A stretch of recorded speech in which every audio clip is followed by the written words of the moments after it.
नमस्कार। मैं प्राध्यापक डॉक्टर योगेश पाटिल, हिंदी विभाग अध्यक्ष, विद्यावर्धिनी महाविद्यालय धुले।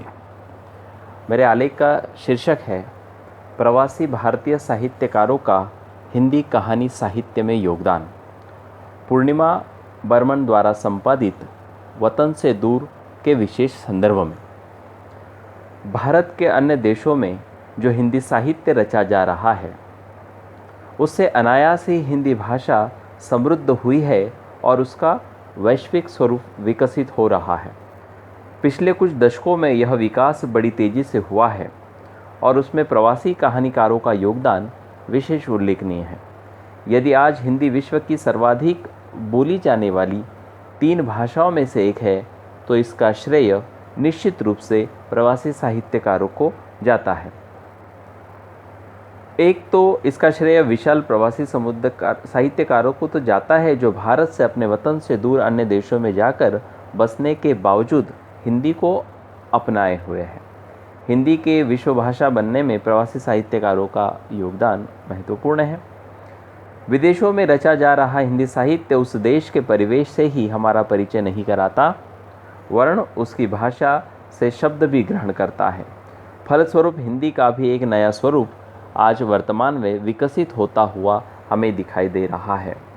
आजकल अनेक ऐसी पत्रिकाएं हैं, जैसे अभिव्यक्ति है, अनुभूति है, जो प्रवासी साहित्यकारों को प्रकाश में लाने का काम कर रही है।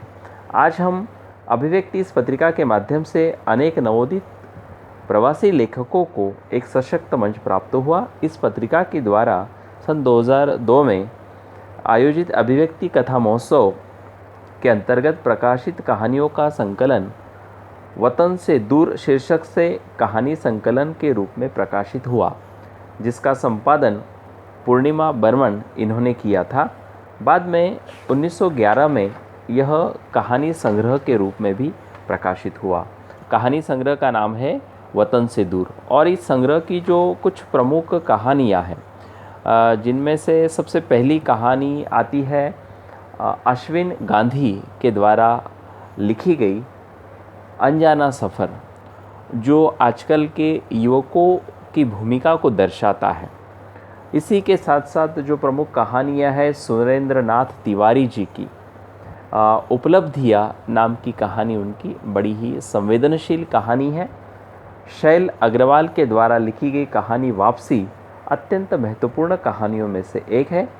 सुरेश चंद्र शुक्ल द्वारा लिखित मंजिल के करीब और गौतम सचदेव के द्वारा लिखी गई बहुत ही मार्मिक कहानी है आकाश की बेटी।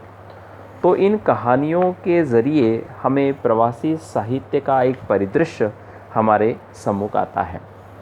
वतन से दूर कहानी संग्रह की पहली कहानी अश्विन गांधी की अनजाना सफ़र मरुआना ड्रग्स के नशे में चूर 2 दोस्त अमर और चार्ली, इन दोनों की कहानी है।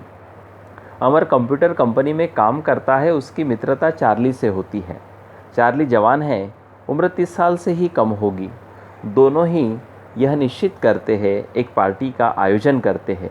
बियर और वाइन की बोतल मंगवाई जाती है।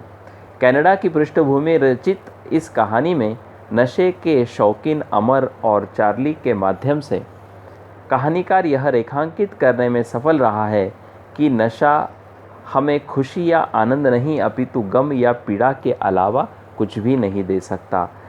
संक्षेप में, क्योंकि बहुत बड़ी आलेख होता है, इसलिए संक्षेप में यहाँ पर अपनी बात रखूँगा। तो अंत में निष्कर्ष जो है वह इस प्रकार है। निष्कर्षता कहा जा सकता है कि वतन से दूर कहानी संकलन की सभी कहानियाँ कहीं न कहीं स्वदेश से गहरा लगाव रखती है और विदेश में रहते हुए भी भारतीय मूल्यों तथा आदर्शों में विश्वास प्रदर्शित करती है। धन्यवाद।